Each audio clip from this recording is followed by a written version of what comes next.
This week on Q&A, our guest is Akbar Ahmed, Chair of Islamic Studies at American University.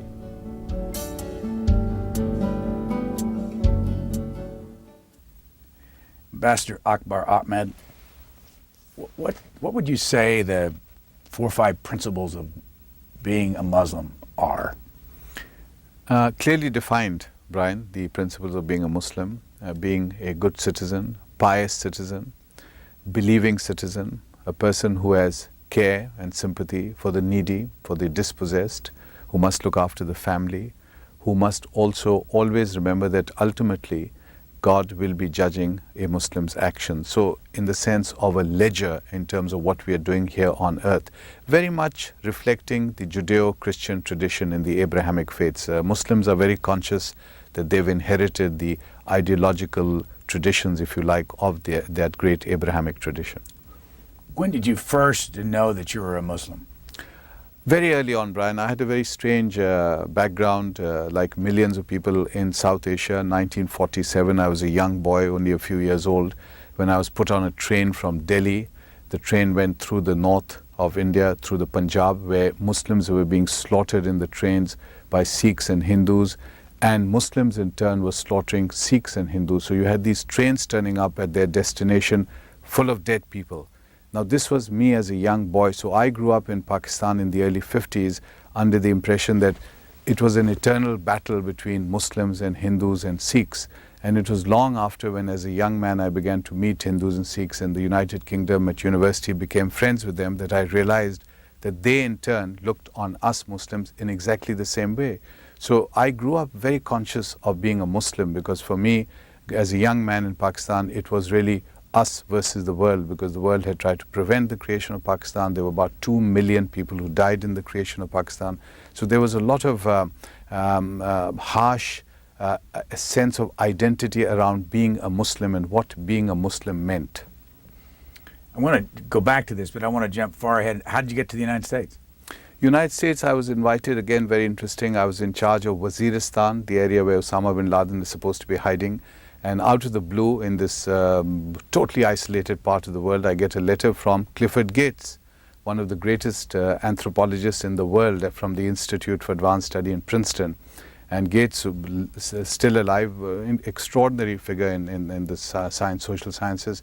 He invited me to the Institute for Advanced Study, and I was delighted to accept the invitation. I turned up here in the United States about a quarter of a century ago, and had an incredibly wonderful academic year there. And then I was invited to Harvard as a visiting professor at the Department of Anthropology. So this was my first visit to the United States. And it was a wonderful, eye-opening experience. And to me, really, that was the United States, the American people, warm, welcoming, generous. I had a very, very good 2 years here. And at the end of which I got a book based on my experiences in Waziristan, the tribes, the customs, the cultures. And when you were in Waziristan, which head of state made you the head of? I was in charge of the area at that time. Remember, I belonged to the permanent civil service, so our structures are permanent. They're not attached to any particular head of state. We are called the permanent civil service structure. This is weakening, because with each new regime, this permanent structure gets a hit, because governments don't like to have independent kind of civil servants. This structure goes back to the old ICS, the Indian Civil Service that the British had instituted, based purely on merit and examination system. In 1966, when I joined, I was one of about 5,000 kids who applied, sat for an exam which went over 2 years, and the best of us were about 10 or 15 were selected for the top service, which was the civil service and then the foreign service, and there was a hierarchy of services after that. You were ambassador to what country? I was the Pakistan ambassador to the United Kingdom, the Court of St. James's in London. And you are doing what now, full-time? Presently, I'm chair of Islamic Studies at American University on campus here in Washington, D.C., and I've been here since August 2001, literally a few weeks before September 9/11. I don't want to jump to conclusions, but on the day we're taping this, Thursday, the British terror threat was revealed. And as we're talking, the early reports alleged that 21 of these people that they arrested are Pakistani in some either born in Great Britain and of Pakistani parents or whatever. When you heard that, what was your reaction? My reaction, Brian, was not of complete surprise. And I'll tell you why. This is a very important point I'm making for you and for the American audience seeing this. I'm on the emergency committee of the Homeland Security here in the United States. I'm one of a few group of Muslims and Americans. So right now I've come to you from an emergency conference call with the Homeland Security, including people from the British Embassy. So I'm very much plugged into what's going on. Coming from Pakistan, and as an anthropologist studying that society and knowing that society as I do, Americans must understand what Pakistan is. It's not an ordinary nation. It's to start with 165 million, so it's a huge country. It's geopolitically at one of the most critical areas of the world. The Arab world one side, South Asia one side, Central Asia on the other side, China on the other side. It is right now a key ally of the United States, absolutely a key ally. If the United States, God forbid, loses Pakistan, the map of that part of the world will change, and the war on terror on the eastern frontier in Afghanistan will just collapse. That is how crucial Pakistan is, and it's the only nuclear power. Now, why do I say I wasn't entirely surprised? Pakistan is the one Muslim country in the world which was created on the basis of a struggle, and I hinted to you the struggle. I was a young boy when I was caught up in this struggle. So since then, my life has been spent in trying to define what Pakistan means, what a modern Muslim state means, what modern Muslim communities need to look like. How do we treat non-Muslims? How do we treat women? How do we treat human rights issues? I've been struggling with this all my life. Now, Pakistanis think about these issues. Therefore, if Pakistanis are guided or misguided or encouraged to think along one line, they will go along that line because they are thinking people. Now, the result of that is that if a lot of Pakistanis are being encouraged to think in terms of violence, confrontation, taking on the world, for example, many youngsters have been taught like this. We know about the madrasas that the syllabi of some of them do encourage them to think along these lines. Then they will think along these lines. And therefore I say, and I'm making a sociological comment here, that whenever there's a crisis dealing with the Muslims, Pakistanis feel very strongly for the Muslim cause. You will find Pakistanis there, whether the Balkans, whether Chechnya, whether the Middle East. So I'm not entirely surprised. And therefore, my argument is that we need to go back to the roots of Pakistan, the vision of that Pakistan that Mr. Jinnah, the founder, made for Pakistan, the vision of a modern, humanist, inclusive state, a state that gave rights to the minorities, to women, to everyone according to the Constitution. Very clear vision. This was to be a modern Muslim state. And that's the vision that we need to be constantly reiterating for Pakistanis. If we don't, Brian, we are sitting on a volcano. And if you think the situation in Iraq is bad and Lebanon is bad, just take a look at the map and look at Pakistan. So go back, we don't know much at this stage, but let's say they're relatively young British citizens born in Britain of Pakistani descent. What goes on in their minds, and is it related to the Quran? It is, you see, remember, religion is being used today, Brian, you mentioned the Quran, the holy text of the Muslims. Religion is being used today in all kinds of ways. Remember, we are living in very difficult times, the times of transformation, this globalization, tremendous change taking place, you in the media making an impact all over the world, challenging traditional ways of thinking. So the Quran becomes a text that people fall back to. Now, some people interpret it like they would with the Bible, with the Judaic text, in a very literal way. So they would say, you cannot talk to Jews, you cannot talk to Christians, they are the enemy and so on. Some will say, no, ultimately God has a vision of all humanity, as I would. When I read the Quran, I read something entirely different. I would want an inclusivist interpretation of the Quran, going back to the great Muslim scholars and saints and to the Prophet himself. There's a very strong Islamic tradition of interpretation along these lines, but a lot of youngsters are getting different interpretations. So your question about the British Muslims is this, my answer. I've been in Britain, I was at Cambridge for a long time, apart from being the High Commissioner there, so I know the community. There's a crisis in the community. By and large, it is alienated. So you get a young generation growing up as British citizens. They've got the passport, they speak with the local accent, so you get a youngster from Scotland or Birmingham, he'll speak with that Brummy accent, but he's not quite part of society because there is a racial tension, there is an ethnic tension, he's there and he's not quite there. And that leaves him with a chip on his shoulder. And he becomes very susceptible to people then interpreting, for example, the Quran, or his religious identity, or his national identity. That is where the clash comes. When I was there, Brian, I used to be very often at the other end of this duel almost with people who would be advocating a much more violent interpretation of the Quran. And I would be talking about inclusivity. So very often we'd be at loggerheads. This is long before 9/11. And I was seeing even then, this is the 1990s, that a storm is coming. I wrote a book called Postmodernism and Islam, published in 92, in which I predicted that there will be a great crisis coming because young Muslim scholars and students were being guided or misguided in a certain way.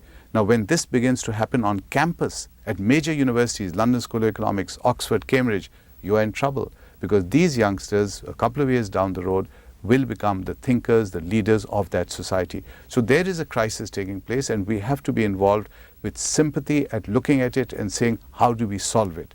Because getting hold of people who want to blow us up is just the first step. You need to prevent any terrorist strike and prevent any issues of death and murder and mayhem. But then you've got to look beyond this and say, how do we deal with this in society? Are you still a Pakistani citizen? I'm a British citizen. A British citizen? Yes. What year, by the way, did Pakistan become a country? 1947. And before that, it was a part of what country? It was India. Before 1947, it was British India. So 1947, two countries were carved out, India and Pakistan. And then later on, Bangladesh, 71. And how big is Bangladesh? Bangladesh, again, was created from the eastern wing of Pakistan, which was called East Pakistan. And today it has a huge population, again, about, I would say, something like 150 million. So when you combine these populations, Brian, 165, Bangladesh 150, Indian Muslims another 150, you're talking of 500 million Muslims on this planet. It's a huge population. We cannot ignore it. Why, back in the early years of your life in the 50s, when you were riding those trains, were the Muslims and the Hindus and who am I missing? The other Sikhs. Sikhs, I'm sorry. Why did they hate each other? Well, you know, Brian, South Asia has a very strange history. These religious communities have been fighting with each other, but also interacting with each other. Don't get the impression that they're just fighting each other. There's great cultural synthesis. They've been living with each other. They've been marrying with each other. They've had customs that they share. Even today, you'll see great harmony between them. So you'll have periods of conflict and periods of friendship. This, I would say, is in sharp contrast to what you see in the Middle East, where the Arabs and the Israelis have nothing but a kind of confrontationist relationship between them. In South Asia, you have both. You have a love-hate relationship. In the Middle East, it's more hate-hate. And therefore, in South Asia, it becomes more complicated. So there can be periods of intense affection between the communities and then intense rivalry. So what was your family like? What did your father and mother do? My father was in the United Nations. He was a senior figure in the United Nations. In 1947, he was appointed as the key person in charge of all the railways in the capital of Pakistan. So he was in charge. That's how we got a compartment in the train. Otherwise, the trains were just being wiped out. The previous train on which we should have been, except for my mother who said, no, I've got to catch the next train. I need some, I don't know, food or lentils or something. So we took the next train.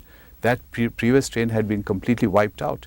It was that close. So, you know, I grew up as a young boy, 4 or 5, aware of the uncertainties of this life and the viciousness of religious hatred and what it can do not only to individuals, but to communities and to nations. And that is when I became aware that we need to be doing something about it, because we make pretexts to ourselves all the time to hate each other because of religion or race or color. And as I grew older and older, I began to realize how close we are to each other. Sitting in Washington, for example, I have dialogue with Rabbi Lustig of the Washington Hebrew congregation or Bishop John Chain of the National Cathedral. And we are like brothers. They reached out to me after 9/11 when they saw a lonely Muslim in their midst after 9/11, straight after 9/11. They invited me home, they invited my wife and my kids home, and since then we've all become great friends. And suddenly I realized that, my God, these people are so much like us. And all my life I had grown up with these barriers in my mind because of my personal experience. Now think of the millions and millions of people who are going through this experience all over the world, who have not had the privilege or the advantage or the fortune to be able to interact with people like this sitting here in Washington that I've had. And you did some joint appearances with the father of Daniel Pearl, who was beheaded in Iraq. In Karachi. Thank you. Of course, in Karachi, in Pakistan. Who was with the Wall Street Journal as a reporter. When was the last time you appeared with him, and why were you doing that? Brian, he and I are appearing regularly. In fact, we are just together in Canada. We're just going to be appearing again in a couple of weeks. We've done these, I think, about 12 appearances all over the United States, Canada, the United Kingdom. We were at the House of Lords together, received by a Jewish, Muslim and Christian Lord. First time in history this happened. Again, this was his initiative. It is his. Credit goes entirely to him. He's the man who reached out. Extraordinary figure. His son has been brutally killed in Karachi, the city where I grew up. He rang me up. He said he wanted to meet me, talk to me, become friends, and we became great friends. And from that grew the idea of just the two of us, like you and I are talking on stage and talking very frankly and freely without a script. So we really don't know where the conversation is going to go. And from that, people began to join us and hear us and be with us. And sometimes, like at Duke University, we were specifically invited because there was some tension between between Jews and Muslim students. So we were specifically invited to come in and talk and try to get the students involved in the dialogue to defuse the tension. And it worked. When we were there, we got the students in. We had dinner with them, lunch with them, and at the end of it, we saw them chatting with each other, amiably becoming friends. So we have been very committed to the idea. I mean, the two of us joke about this, that we are grandfathers and we should be sitting by the fireside, leading a more relaxed life. But, my crack is that the world must be in far worse shape than I thought, because if people think there's hope in two grandfathers sitting and chatting, then, things are really in a bad shape. But it does seem to help people just simply to let off steam, if nothing else. And in the process, Brian, I've learned a great deal. I've learned a lot about Israel, about Judaism. I've understood how the Israelis feel, the sense of being under siege, surrounded by the Arabs. Judea, in turn, has learned from me how Muslims feel. And as he tells me, he says, Akbar, I'm surprised when you say Muslims feel under siege, because we are a tiny population. You can understand why we feel under siege. But think of you people are hundreds of millions of people. And I tell him, but Judea, think of it, Muslims in Palestine and Kashmir and Chechnya, in the United States after 9/11, Muslims certainly feel under threat, and they feel they're not getting the justice they deserve. They're angry at their own rulers, they're angry at the world in which they're living, and therefore they lash out. I'm not justifying violence at all for a moment, but this is what is driving them. So we need to calm them down. We need to return them to the solid base of their own vision of the world, and that is the vision rooted in the notion of compassion, kindness, and mercy, which is at the heart of the Abrahamic vision. We'll go back to this terror threat in Great Britain. And again, as we're recording this, we don't know for sure anything. But let's just say, hypothetically, why would somebody want to blow themselves up in the middle of the Atlantic? What's the motivation? What do you think when they walk on those planes, if they had this ability to blow up an airplane, what's the motive? They're going to die at a young age. Where do they think they're going to go? Brian, I think this is a failure. What you're seeing is, frankly speaking, to me, and I'm talking as a Muslim and as a Muslim anthropologist, I'm seeing a failure. A young man who commits suicide in Islam, and I know I'm making a very controversial statement, not so much to you, but to some of my Muslim brethren, and so I may get a lot of criticism for this, but this Muslim is defying the laws of God within Islam, because in Islam, like Judaism and Christianity, only God gives life and therefore can take life. A Muslim does not have the luxury of committing suicide and opting out. So first of all, by committing suicide, the Muslim is saying, I take my own life in my own hands.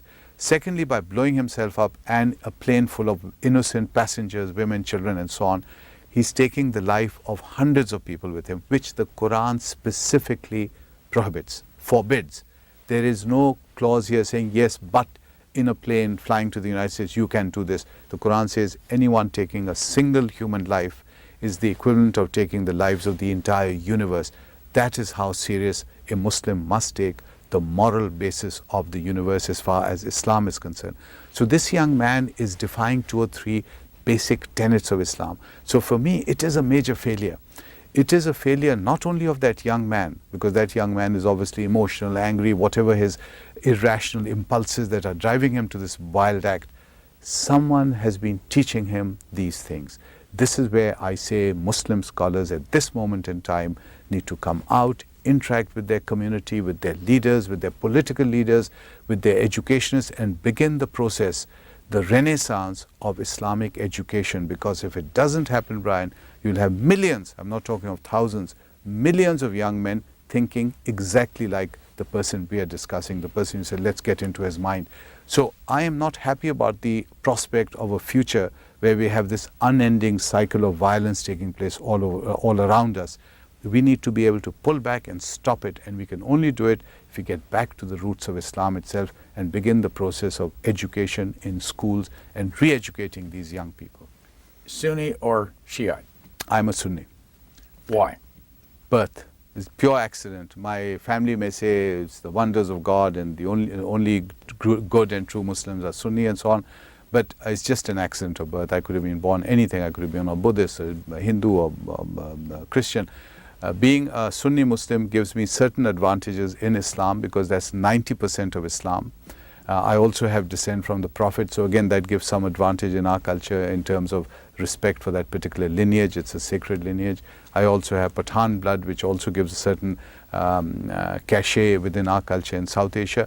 All these things really ultimately mean nothing, Brian. It's up to us how we interact with the world, how we interact with people, and how we're able to communicate with people, because we are really living in a world where all these barriers of sect, ethnicity, tribe, and nation are really crumbling around us.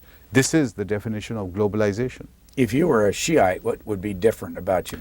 Very different. The Shiite, now I'm talking as a scholar of Islam, Shia social structure, Sunni social structure, very different. Not understood in the West, to their great cost. Very different. Shia, hierarchical. The notion of the Imam, the belief in the hidden Imam. The Imams descended directly from the Prophet. They have immense respect in Shia culture. The Ayatullahs have immense respect in Shia culture, and they would follow the Ayatollah as they did with Khomeini in a revolution. You will not get this in the Sunni world. You may have a charismatic religious leader emerging for a short while, but then being immediately challenged by traditional leaders. The greatest political movement in the Sunni world in the 20th century is the movement led by Mr. Jinnah, the movement for the creation of Pakistan, which resulted in the creation of Pakistan. He was not a Shia cleric. He was an ordinary, very secular, liberal, humanist kind of political figure who was worshipped, almost worshipped by ordinary Muslims. They really saw him as someone almost superhuman, Muslims. And why was this happening, Brian? Because ultimately Sunnis are able to respond to the individual. To Shias, the religious mantle is very important. And what you're seeing with this new emerging situation after Lebanon is Nasrullah, Shia, Sheikh, descendant of the Prophet, Ahmadinejad, Shia, president of Iran, Muqtadar in Iraq, Shia. So what you're seeing is a very interesting revival of Shia ideology, and this seeping into the Sunni world. So a lot of Muslims for the first time are saying, these guys are standing up to the West, therefore we must admire them. We must follow them and we must back them in this confrontation. So you're seeing again the borders between Shia and Sunni blurring in this confrontation. Pakistan is what percentage Sunni? A good question, because I keep pointing out to my friends that if you're thinking of a strike in Iran, you need to ask this question. Pakistan, 165 million people, is largely Sunni, but 30 million Shia living in Pakistan. Very important in the army, very important in senior administrative posts, and if there's any adventure in Iran, I can assure you that there'll be a violent backlash in Pakistan alone. And if Pakistan tilts over and you lose Pakistan, as I said earlier, it's the only nuclear country in the world, and we are in deep trouble. Now, do you follow Muslim law now yourself? I mean, do you pray 5 times a day and all the things that we see in the daily press? Well, Brian, I certainly try to be as Muslim as possible. I don't smoke, I don't drink. Prayers, because of the different schedules, is much more difficult.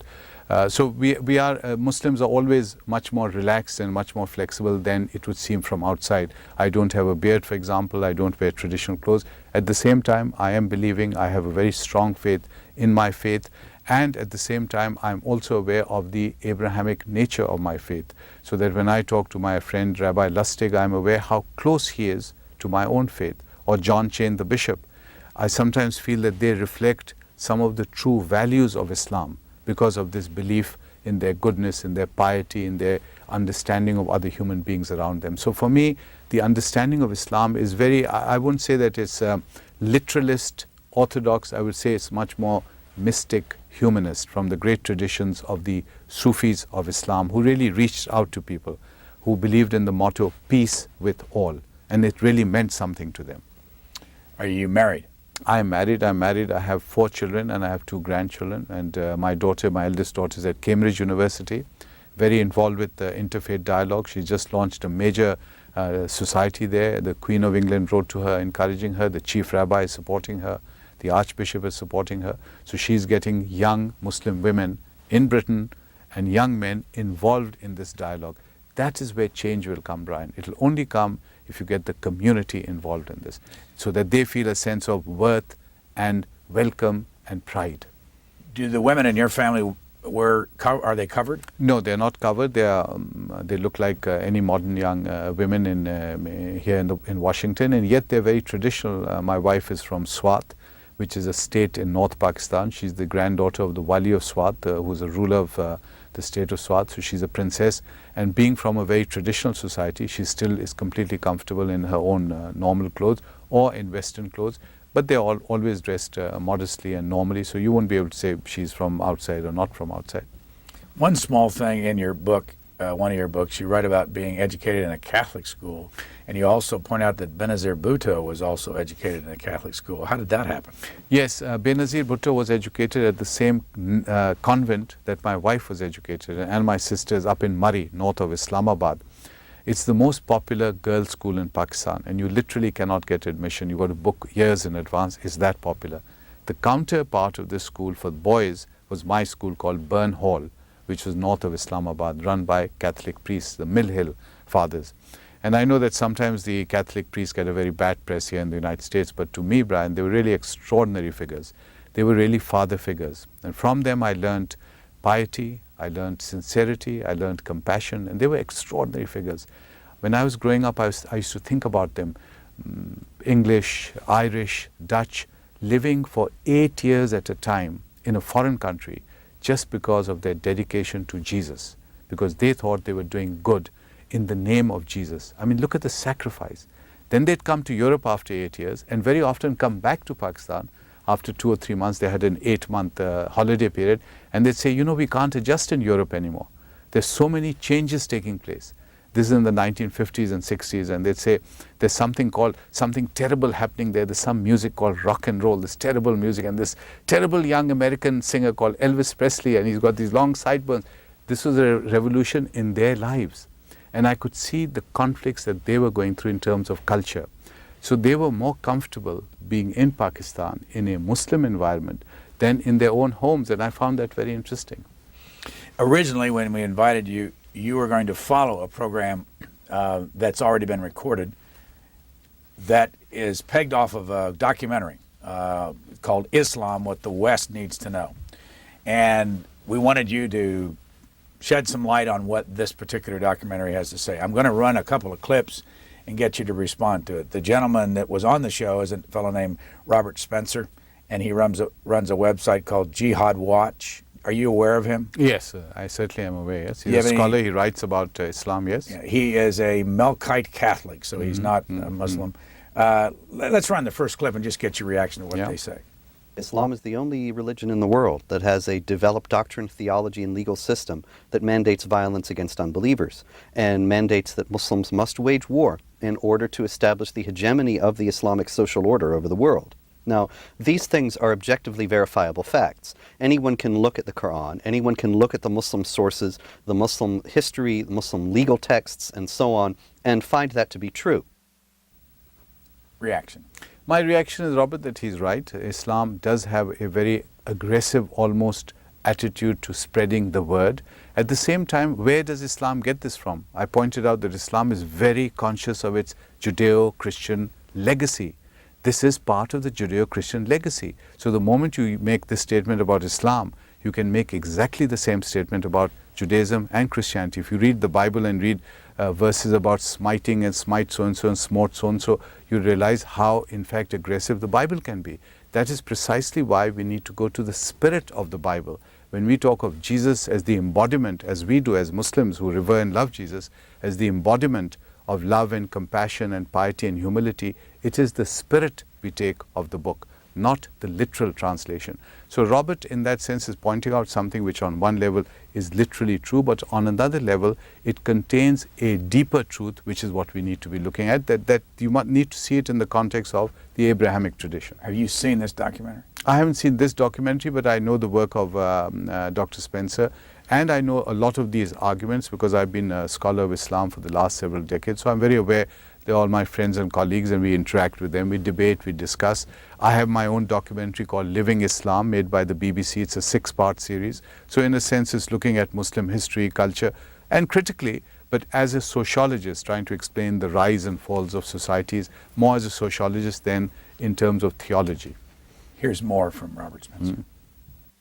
The Jewish and Christian traditions have developed interpretative methods whereby they blunt the force of some of the more uncomfortable passages of the Bible, so that nobody reads in the Psalms where it says, "Blessed is the one who takes your babies and strikes them against the rock," and thinks we should go out and bash babies' heads in.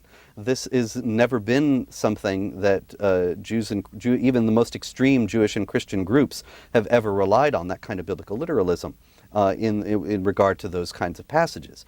In Islam, on the other hand, the literalist tradition is paramount, and the understanding that these things are indeed marching orders for all believers is paramount, so that also there's a fundamental difference in the fact that there is an open-ended and universal mandate to commit violence, to wage war against non-believers for believers in the Quran. There is no such universal and open-ended mandate to commit violence in the scriptures, in the Christian or Jewish scriptures. Is he right? He's not right. Again, Brian, let me urge your viewers to read the work of Rumi, for example. He says all Muslims are mandated to go out and kill and be violent and so on. We've established that it's part of the Abrahamic tradition. Each tradition has a counterpoint. The counterpoint in Islam is the mystic Sufi tradition. Rumi is an example. Rumi is today in the United States the #1 best-selling poet in the United States of America. You'll be surprised at this, but he is. Go to any bookshop and they'll confirm this. Who is Rumi? 13th century mystic Muslim poet, talking of love and compassion. I go to the synagogue, I go to the church, I go to the mosque, I see the same spirit and the same altar. This is Islam. Rumi's inspiration, Brian, the Quran.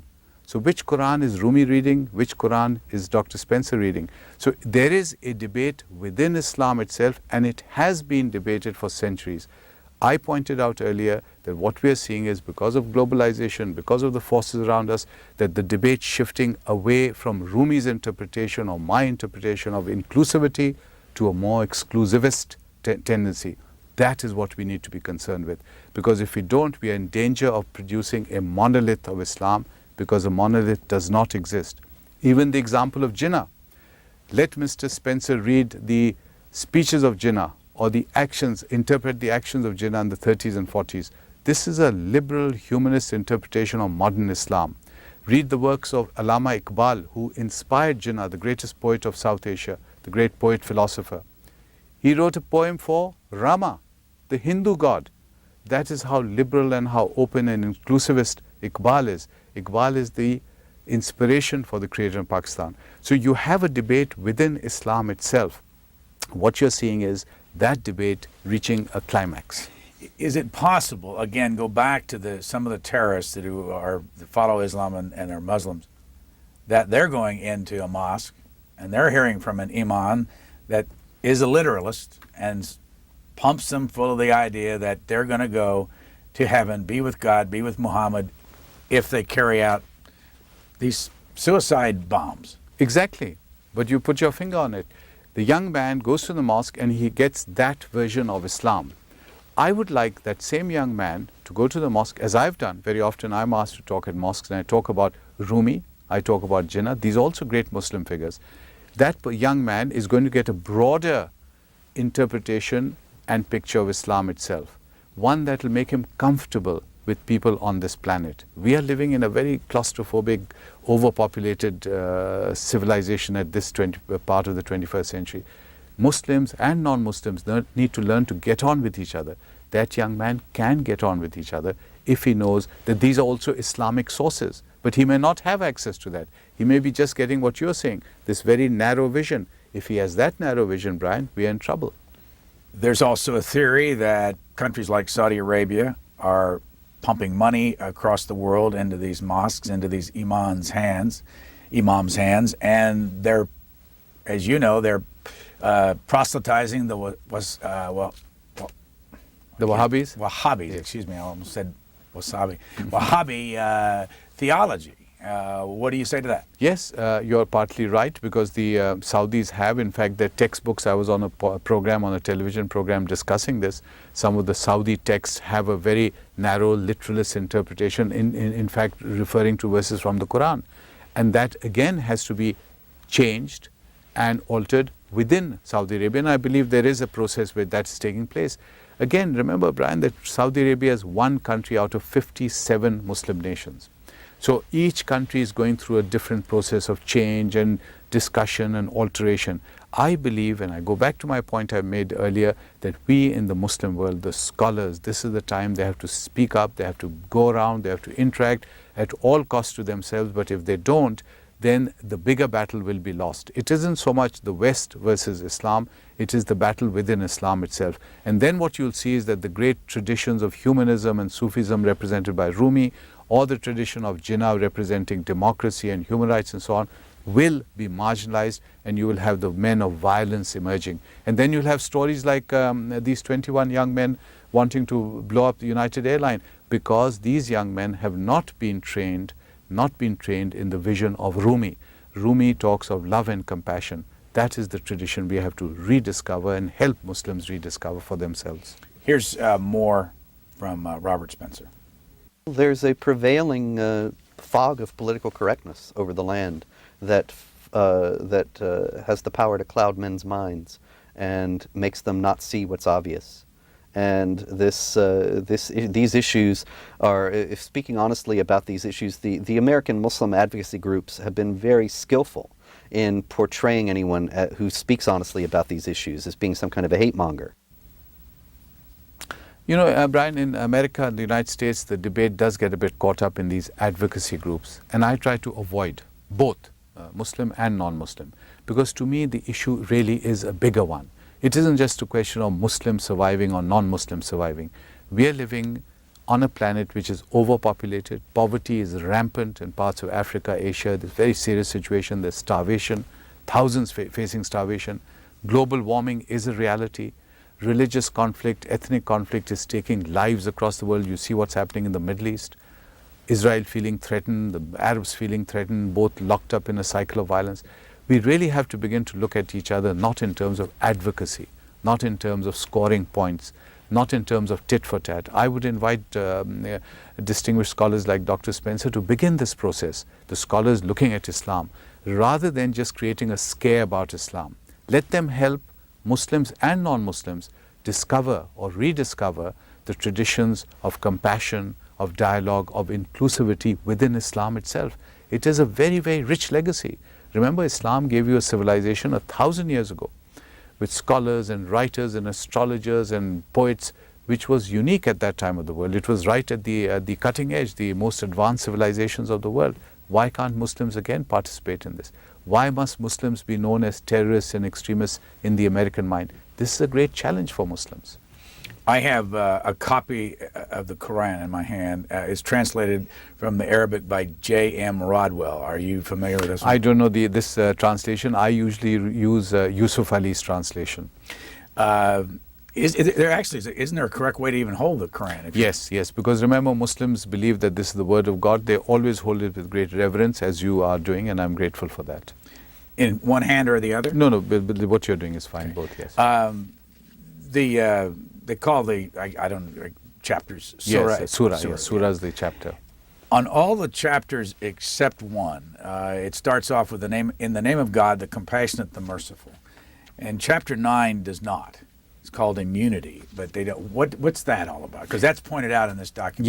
Yes. Again, Brian, the Quran is, as a great scholar of Islam who converted from Christianity to Islam wrote about it, it's like an ocean. And the deeper you go into it, the deeper you learn its mysteries. It is, really like all the great religious texts, the Bible or the Judaic text. There is so much for us as human beings to become aware of, to spiritually uplift ourselves. And the Quran is like that. You pointed out that every chapter starts with, in the name of God, the compassionate, the beneficent, the merciful. Now this comes from the fact that God in Islam is known by 99 names or attributes. And of these 99, two, that is Rahman and Rahim, beneficence and mercy, compassion, mercy, are the two that are most repeated throughout the day by Muslims all over the world. So even as we speak, Muslims would be saying Bismillah Rahman Rahim, in the name of God, the beneficent, the merciful. So Islam is emphasizing, encouraging us to emphasize compassion and mercy round the clock. I ask myself the question you asked a few minutes ago about these young men. If young men get on a plane to blow themselves up, where is the mercy and compassion? They are missing something. It is my job as a Muslim scholar to make sure that they are aware of what they are missing and what's going wrong in their thinking. If I can't do it, Brian, I have failed. That is why, for me, this dialogue is like an obsession. It's like something that I must do, because at this critical time in the post-9/11 world we are living in, I believe every Muslim scholar must be out there interacting both with non-Muslims, like we are doing, but with Muslims. Because if we don't do it, we will have failed our community and eventually the world community. Robert Spencer talks about this chapter. Let's watch. That is generally understood by Islamic theologians as meaning that this is because this is not a chapter of compassion or mercy. This is a chapter of warfare, and it is the generally understood to abrogate any treaty of peace or any accord that Muslims had with non-believers as dictated by any other part of the book. That now, with this at the Quran's last word on jihad, and again, this is not my opinion, this is the opinion of traditional and mainstream Islamic theologians and Quranic commentators such as Ibn Kathir and others.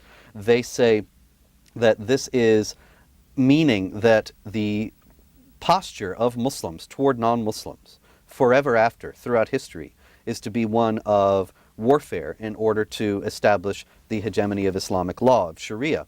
And that warfare is certainly carried out by various different means, and it doesn't mean that every Muslim is going to be trying to kill every other non-Muslim at all times, but the overall responsibility of the Ummah, of the Muslim community worldwide, is to continue to pursue this war insofar as it is possible in every age in order ultimately to Islamize the world.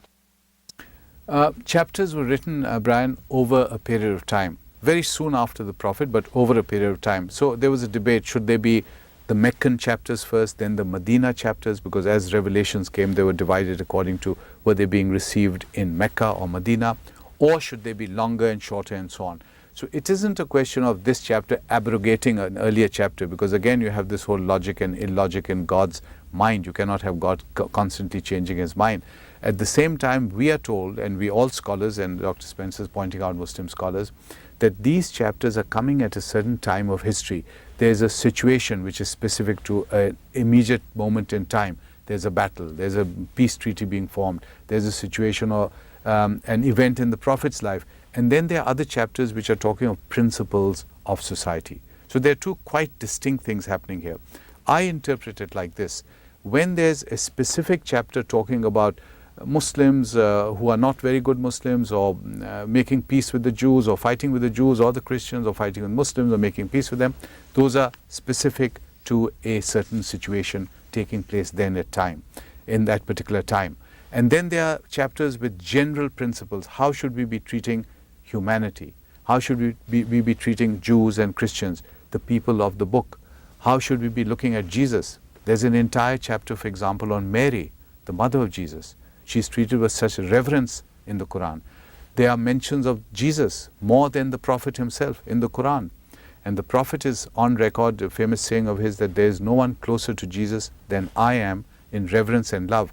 So all that is the spirit, the philosophy of the Quran that I would get in reading it. If I read it critically and scholarly, in a scholarly fashion, that this chapter relates more to what's happening on the ground, and maybe or maybe not, doesn't make much sense to me. There's a tribal war going on, there's some kind of treaty, there's some kind of abrogation or fight between groups. And then there's a chapter which relates to me in the 21st century, which gives me certain principles on how I am to live my life now in the 21st century. This is where Muslims need to be using their critical faculties at looking at the Quran. But again, you're saying that you tend to look at the positive side of this, and you have the imams in the mosques in London that undoubtedly, if that's true, pumped up all these kids to go out and kill themselves. Brian, again, it's a debate, it's a discussion, and all imams are not like this. I can give you many examples here in the United States. My friend Imam Magid, who heads the Dulles Muslim Center, the most important center here in Washington, D.C. In fact, the Time magazine had a story on him calling him the American Imam or something, very popular, very urbane, very relaxed, very reaching out to Jews and Christians, involved with me in this Abrahamic dialogue. His interpretation would be exactly like mine, which is the broader, the more philosophic, the reaching out to people. So again, it is a debate within the faiths. Dr. Spencer may be saying one thing, other Christian scholars of Islam may be saying completely the opposite. These are all parts of our own opinions being given on the basis of our study, on the basis of our own research, and this is part of the debate. In this chapter, I'll just read you a couple sentences and have you explain it. And when the sacred months are past, kill those who join other gods, small g, with God, large G, wherever ye shall find them, and seize them, besiege them, and lay wait for them with every kind of ambush. But if they shall convert and observe prayer and pay the obligatory alms, then let them go their way, for God is gracious and merciful. Now, I interpret this like, because I've read that verse and I was very interested in that, so I'm glad you picked that one out. What is God saying? Again, let's step back a little bit. This is the Abrahamic God, first point. Very possessive, very jealous about only me, and don't look at idols, don't look at... remember, Abraham actually smashes idols made by his own father. He sets the mold for us, and we are very Abrahamic in our view, that is Muslims. So the first is the possessiveness, the exclusivity. And for this, my Hindu friends, for example, or my Buddhist friends always tease me, joke with me, and they say, you Abrahamic people tend to be very possessive about your sense of God. Only we are right, the boundaries are very clear. They tend to be much more flexible, much more fluid, much more relaxed about faith, other people's faith.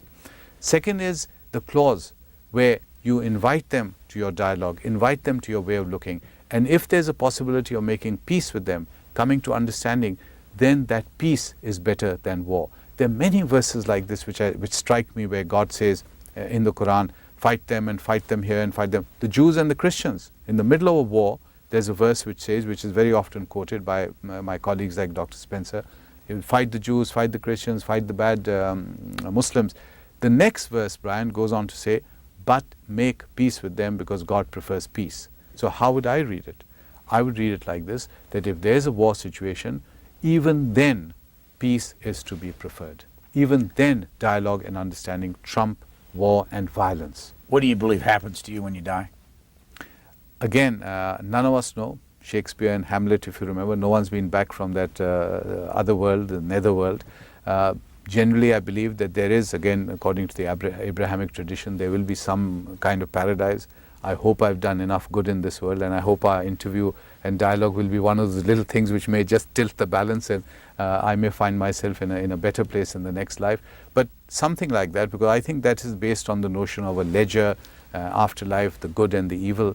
At the same time, I am from South Asia. In South Asia, there is no notion of a ledger and an afterlife. There's just a cycle of continuity. It just keeps going round and round. For us, Abrahamic peoples, there is a trajectory going up to a certain point, cut off with death, and then a day of judgment. What is this? And people, a lot of people in this country on the radio make fun of this. They say that a lot of these young men are committing terrorist acts and dying, committing suicide, so they can be with 72 virgins. Where does that all come from? Yes, you're right. I mean, I was sometimes amused, and sometimes I'm amused at the exact number, because getting 72 women to be with you, I think it'd be the ultimate nightmare for a lot of men, because I don't know how they'll cope with all that. But this comes from the embellishment, the commentary of people who try to define paradise, whether they're Muslim, whether they're Christians. Ideas of paradise. So what are ideas of paradise? If you're sitting in a desert, milk, water, green, trees, dates, lots of women who will be serving you, beautiful women, young women who will remain fresh and young all their lives. These are the ideas that have come into the literature, then folklore, then mythology to us. Now, if you're young, if you're angry, you're violent, you want to blow yourself up, and you also throw this in, that here is a legitimate reward waiting for you in the afterlife, then it may, I don't say this is the only motivation, but it may be something that has some effect on you. I don't think this is the primary motivation. I think this is a bit of a caricature that we believe these young men are going off to get 72 virgins in the next life. I think there's a greater failure of understanding, a greater failure of their own mental composure, which forces them into acts of violence and taking lives. The situation that they see around themselves, the despair, the hopelessness, the sense of Muslim injustice, that they're looking around them and saying, where do we speak up? Where are the voices? How can we speak up? We've been let down by our own rulers. The United Nations can't provide us justice. We are being killed. And Muslims will give these examples, Brian, all the time. They'll give examples of the Palestinians, of the Kashmiris, the Chechens. Again and again, they'll give Iraqis, Afghans. Great sense of anger and frustration.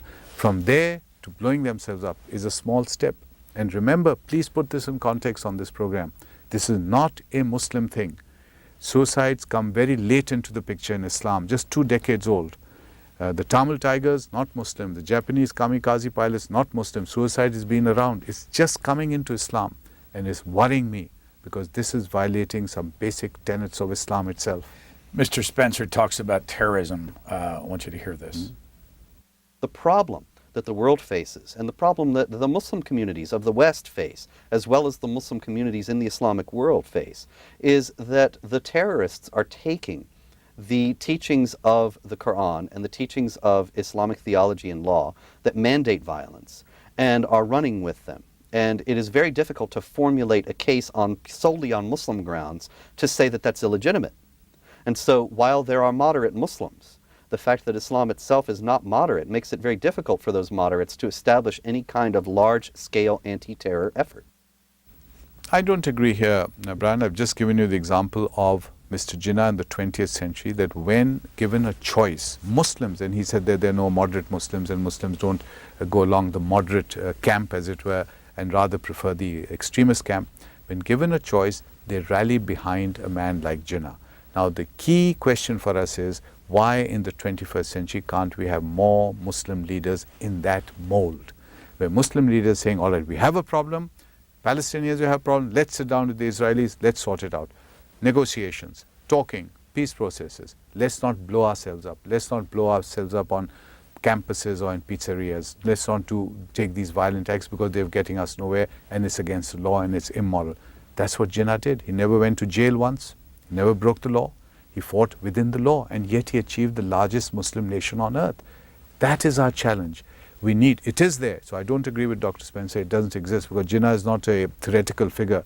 He's a real figure. I'm giving you a real life example. For Pakistanis, he's like Washington, Jefferson, Franklin, all rolled into one. The founding father. He exists. Why can't we create more Jinnahs in the Muslim world? That is our challenge.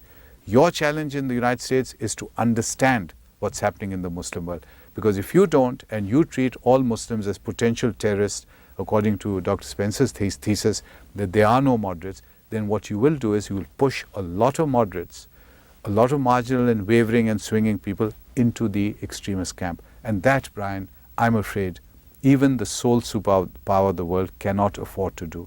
You cannot take on 1.4 billion people where you have such interest as you do in the Middle East and South Asia and Central Asia. One last clip, because it goes to what you've been talking about. Well, Islam is not what you think.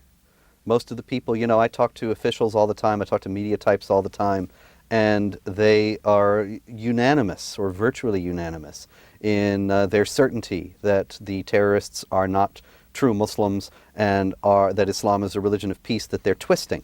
Now, it's not for me or anyone else to say that they are true Muslims, but there's no doubt that they are working from broad traditions within Islam. And as long as Muslims like this reviewer refuse to face that and to take concrete steps to combat it, that's going to continue to go on. And this is why this question is so urgent. A lot of people were critical of the Islam community in this country for not standing up and really criticizing the terrorists back in 9/11 and ever since then. I know you've been active in that, but have they been reticent to stand up? Brian, there was a reticence. In fact, I regret to say this, that even when I started my dialogues with Judea Pearl, when I went to Bruce Lustig's synagogue just 1 year after 9/11, he invited me. There was a headline in Pakistan in a Pakistani paper which said Akbar Ahmed, sole Muslim voice wanting dialogue with the Jews. I got a lot of very nasty emails. So I'm aware that we Muslims have to accept the challenge. I would also invite friends and colleagues like Dr. Spencer to also accept the challenge, not to create further misunderstanding, not to fuel the fires, because this kind of black and white presentation of Islam will confirm in Americans' minds that Islam is a dangerous, terrorist, evil religion, and purely on practical terms, not theological, not moral, not historical, on practical terms, the United States cannot bomb the whole planet and live by itself. It must engage, it must talk about winning hearts and minds, as President Bush is trying to, as Karen Hughes, his colleague in the State Department, is trying to do. Genuinely reach out through public diplomacy, friendship, dialogue, to begin to the process of getting in the majority of Muslims in the debate. Even Bernard Lewis, the great historian at Princeton, a friend and colleague from my Princeton days, he wrote an article just 2 days ago in the Wall Street Journal this week, in which he argued about the 22nd of August being a very dangerous date and so on. But the last paragraph of the article says, that's the conclusion, that the only solution is the long-term solution of involving and incorporating the majority of the Muslim world into this dialogue. And that is how you marginalize extremism and therefore violence. You cannot do it any other way, Brian, because right now what I'm seeing, and I'm very worried about this, as a Muslim who's been advocating dialogue and understanding, sometimes at great cost to myself and to my personal safety, what I'm seeing is people like me being further and further marginalized, and the men of extremism getting the opportunity to say, here we are, here's another documentary like Dr. Spencer documentary, it's anti-Islam, America hates Islam, America is on the warpath against Islam, and you, Akbar Ahmed, by having dialogue with Brian, with Judea Pearl and so on, are selling out. You are an Uncle Tom. They've written this about me. So we have to be very sensitive about the debate within the Muslim world. Akbar Ahmed, thank you very much.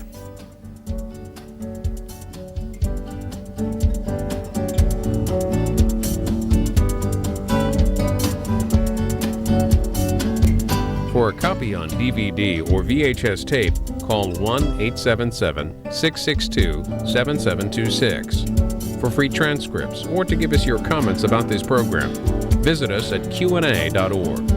Q&A programs are also available as C-SPAN podcasts.